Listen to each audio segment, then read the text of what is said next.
तर वडिलांच्या नावाआधी आईचं नाव लावा असं आवाहन काल अजित पवारांनी केलं।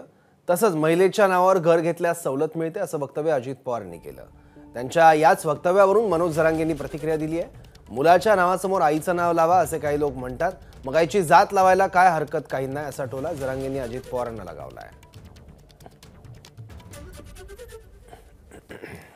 इथून पुढे अजित अनंतराव पवार असं नाव दिलं जायचं।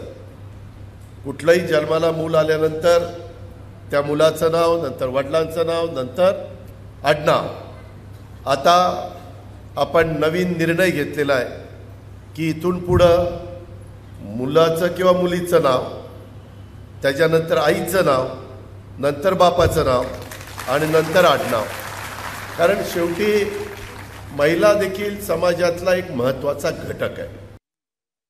काहींनी ह्यो सुद्धा निर्णय घेतलाय की महिलांचं नाव मुलाच्या पुढं लावा, मुलगा आई आणि वडील लावा असंही काहींनी म्हणलंय काल।